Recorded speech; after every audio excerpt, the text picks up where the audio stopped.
Thanks, Alex. Our next moment in the service is a sharing from one of our own members, from Rachel McDonald.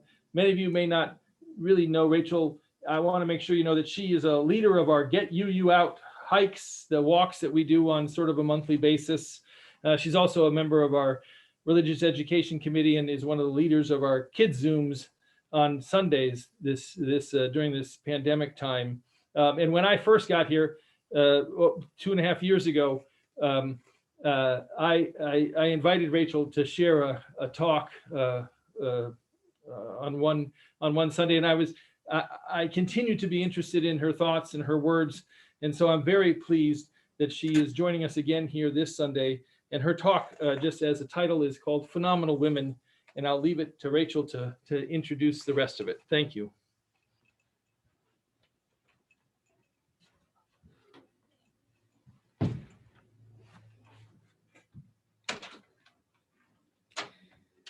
Good morning. Happy Easter.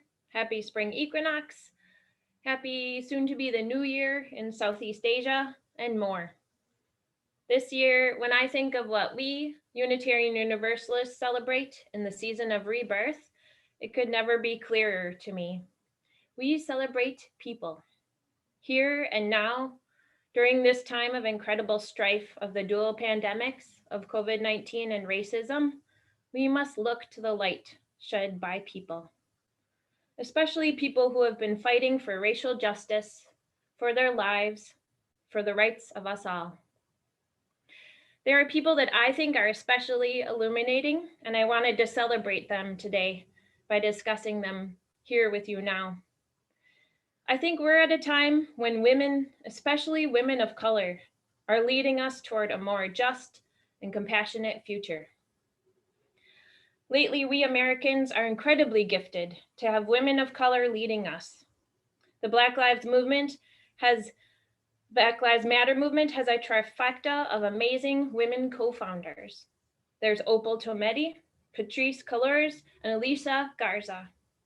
Together, they lead the largest grassroots movement to sweep our nation, perhaps the world, in decades.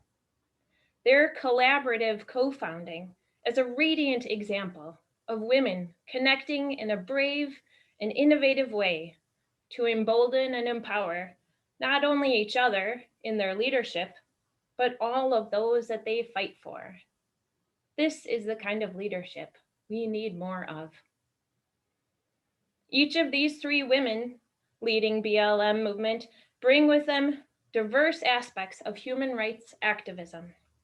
Patrisse Cullors is an artist and activist and describes herself as an abolitionist of prison, police, and militarization. Part of her activism was motivated by witnessing the brutality of imprisonment on her brother. And she herself was forced from her home as a gay teenager, and still she fights. Opal Tometi is a writer, activist, and community organizer. When she was growing up in Phoenix, she launched an initiative to fight homelessness there. She was the first woman to lead the Black Alliance for Just Immigration. She works with domestic violence survivors and fights for human rights, migrant rights, and racial justice worldwide. Alicia Garza is a civil rights activist and writer and leads the National Domestic Workers Alliance and has long fought for employment rights. She organizes around health and to stop violence against transgender and non-conforming people of color. And of course, today we have our Vice President Kamala Harris.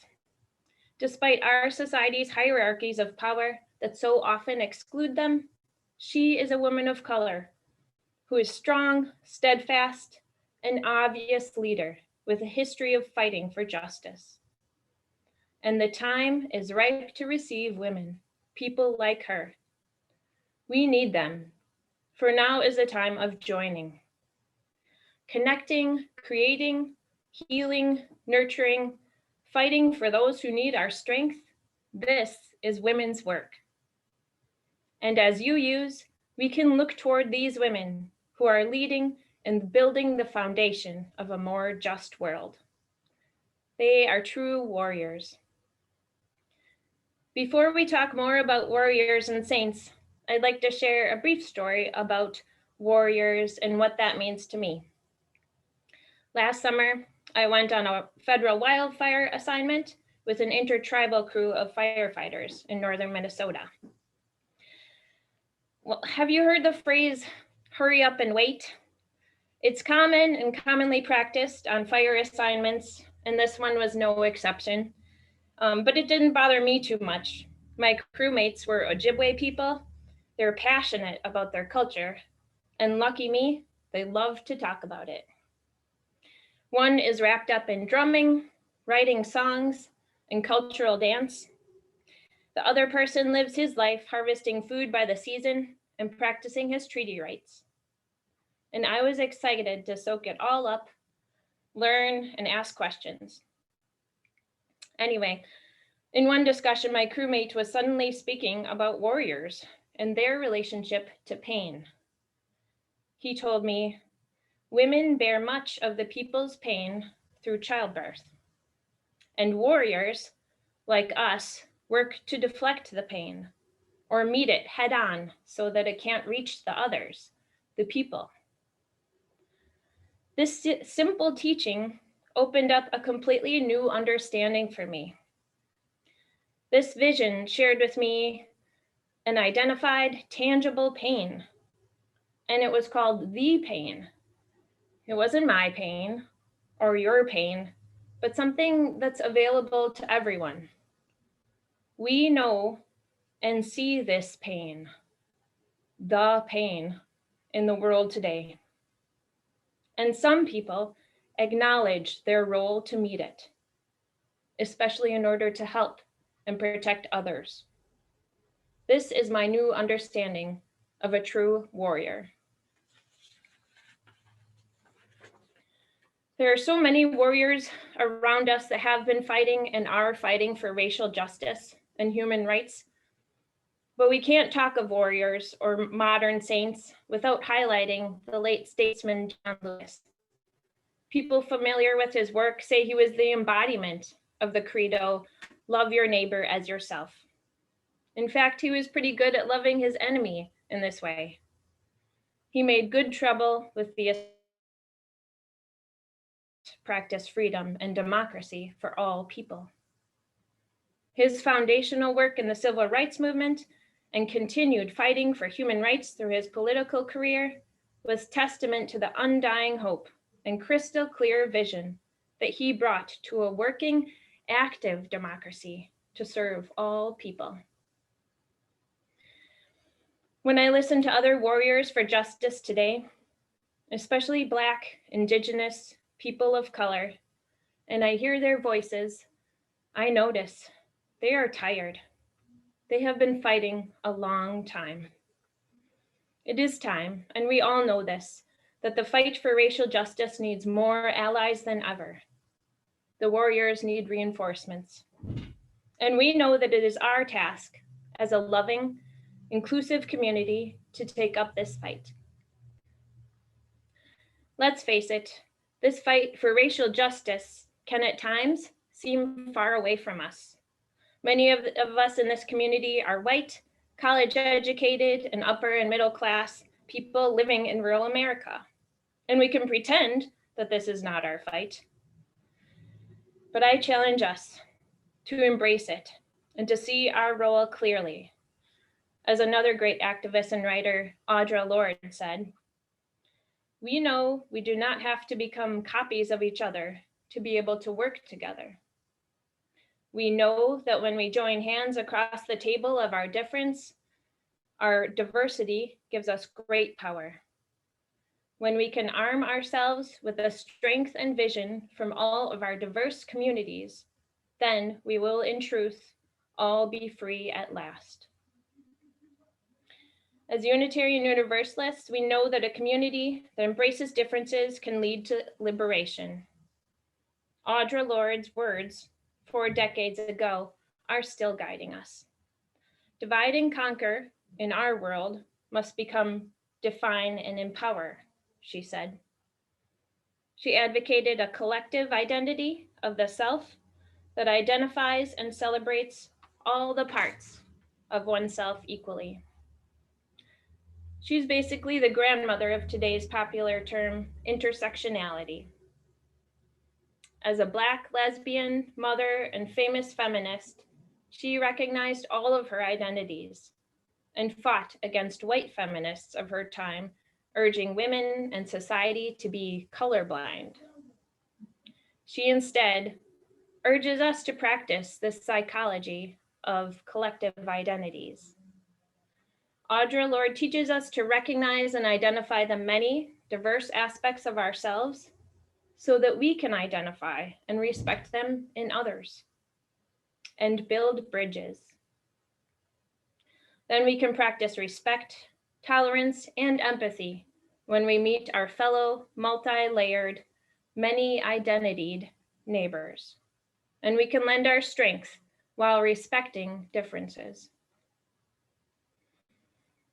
So with that, I'll share a poem with you.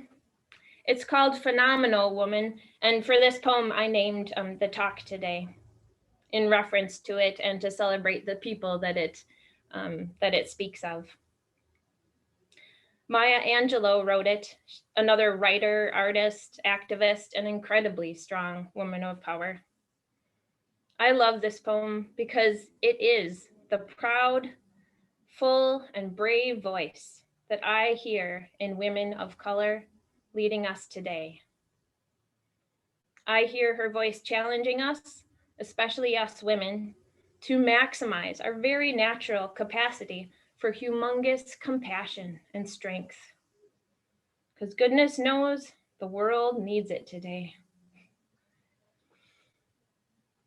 So this poem, Phenomenal Woman by Maya Angelou, I wish I had a recording of her voice. That would be perfect for her, to deliver that. But I would be honored to share it with you today. Phenomenal Woman by Maya Angelou. Pretty women wonder where my secret lies. I'm not cute or built to suit a fashion model size, but when I start to tell them, they think I'm telling lies. I say, it's in the reach of my arms, the span of my hips, the stride of my step, the curl of my lips. I'm a woman, phenomenally. Phenomenal woman, that's me. I walk into a room just as cool as you please, and to a man, the fellows stand or fall down on their knees. Then they swarm around me, a hive of honeybees. I say, it's the fire in my eyes and the flash of my teeth, the swing in my waist and the joy in my feet. I'm a woman, phenomenally. Phenomenal woman, that's me. Men themselves have wondered what they see in me. They try so much, but they can't touch my inner mystery. When I try to show them, they say they still can't see. I say, it's in the arc of my back, the sun of my smile, the ride of my breasts, the grace of my style. I'm a woman, phenomenally. Phenomenal woman, that's me. Now you understand just why my head's not bowed. I don't shout or jump about or have to talk real loud. When you see me passing, it ought to make you proud.